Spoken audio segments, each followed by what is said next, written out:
체제를 요구했을 것입니다. 중국의 한반도 영향력을 확대시키는 내용을 권했을 것입니다. 북미 간의 정상화의 중심은 트럼프 대통령인 줄 알았는데요. 중국이 한반도 문제 해결의 열쇠로 다시 등장하고 이번 북미 대탕트를 통해서 북한은 중국과의 관계를 회복하고 지원까지 약속받는 상황이 만들어지고 있습니다. 미국은 이제 어떠한 카드를 꺼낼까요? 북한에게 우호적인 카드를 갑자기 들고 나오면은 북한의 등거리 외교 정책에 말려 들어가는 것 같고요. 하여튼 한반도를 중심으로 한 미중 간의 치열한 영향력 싸움이 2019년에 벌어질 것 같습니다.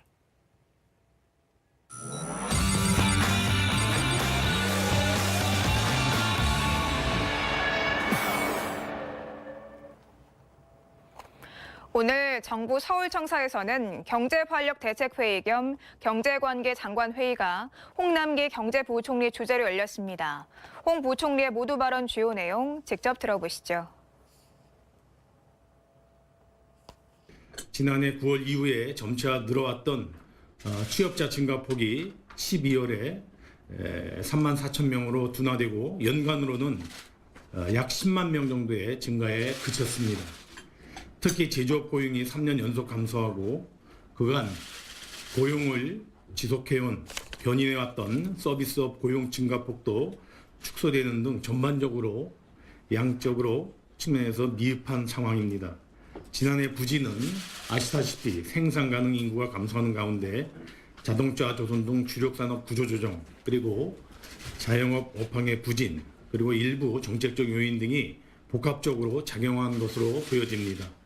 일자리가 국민의 삶의 터전이고 기본이 된다는 점에서 무거운 책임감을 느끼게 됩니다.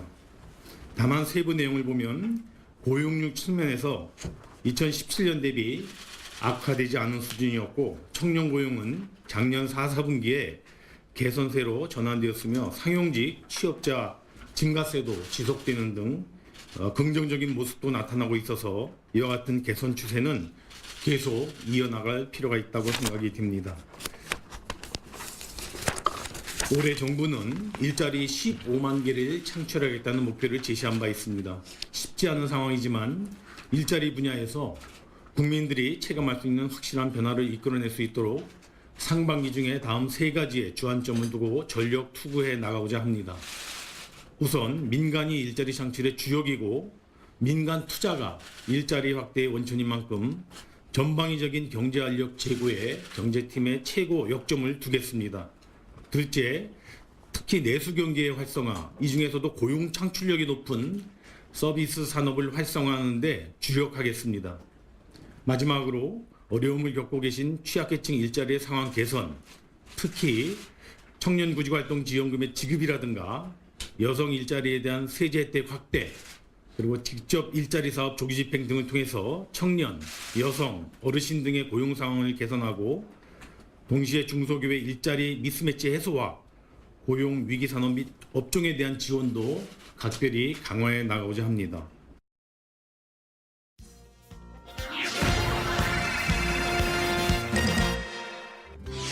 음주운전은 살인 행위라는 인식이 높아지면서 이에 대한 처벌과 단속 기준이 강화됩니다.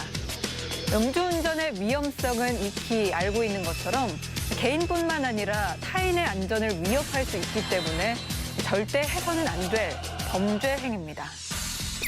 교통안전공단에서 발표한 자료를 보면 최근 5년 동안 음주운전으로 발생한 사건은 11만 4천여 건으로 전체 교통사고의 약 10%를 차지하고 있는데요.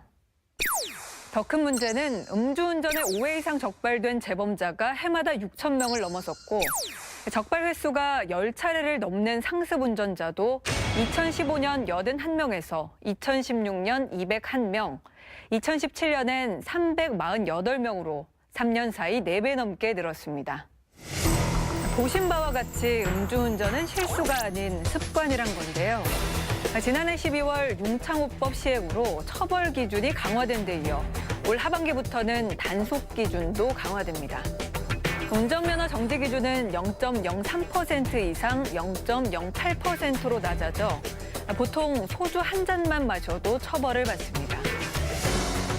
상습 음주운전을 막기 위해 3회 이상 적발되면 가중처벌되던 삼진 아웃 제도도 2회 이상으로 강화돼 5년 이하 징역이나 1,000만 원 이상 2천만 원 이하의 벌금형을 받도록 개정됐습니다.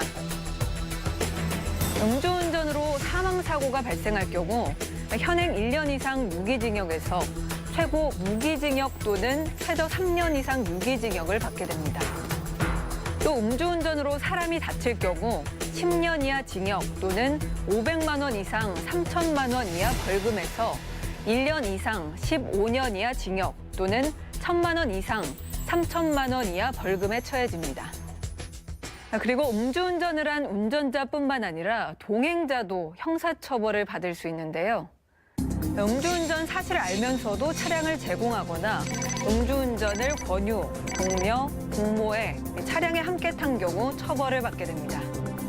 또한 상습 음주운전자 등의 차량 몰수가 가능해지는데요. 음주 전력이 있는 운전자가 사망사고를 내거나 최근 5년 동안 4회 이상 적발된 재범자의 경우 차량을 몰수할 수 있습니다. 지금까지 강화된 음주운전 처벌 기준에 대해 알아봤는데요. 처벌도 중요하지만 이런 일이 없도록 예방하는 것이 무엇보다 중요하겠죠.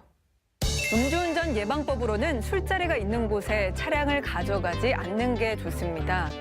만일 한 잔이라도 술을 마셨다면 대리운전을 불러야 하고 전날 과음을 했다면 출퇴근은 대중교통을 이용해야 합니다. 자신뿐 아니라 피해자와 그 가족까지 무너뜨리는 음주운전. 우리의 모두의 실천으로 음주운전을 예방할 수 있습니다. 음주운전만큼 심각한 사회 문제가 되고 있는 보복운전 역시 처벌이 강화되고 있는데요. 도로 위에서 시비를 이유로 자동차 등을 이용해 폭행, 협박 등의 공포심을 느끼게 하는 보복운전 발생 건수가 2016년 한 해 동안 무려 71만 3,966건에 달했습니다. 이 가운데서 난폭운전으로 불구속이 993명, 4명이 구속됐고요. 보복운전으로 2,168명이 형사 입건됐습니다. 보복성 운전을 하는 이유로는 다른 차량의 급격한 진로 변경에 화가 났다가 32.4%로 가장 많았고, 이어 경적을 울리거나 상향등을 켜서 내 차 앞에 끼어들어서 등 사소한 시비에 인한 것으로 드러났습니다. 보복운전은 차량이라는 흉기를 이용한 협박 범죄로 인명피해로 이어질 수 있어 처벌이 강화됐는데요. 2016년 개정된 도로교통법에서 보복운전은 형법의 적용을 받습니다.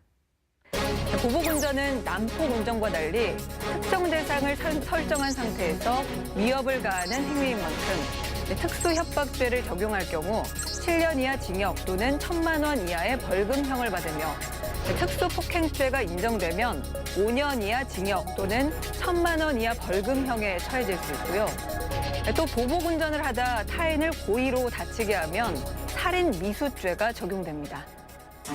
분노를 유발하는 난폭운전도, 욱해서 저지르는 보복운전도 교통안전을 해치는 행위입니다. 도로 위에서는 모두의 안전을 위해 예절과 법을 지키는 선진 운전 문화가 중요하다는 사실 꼭 기억하세요. 지금까지 똑똑한 정책 뉴스입니다.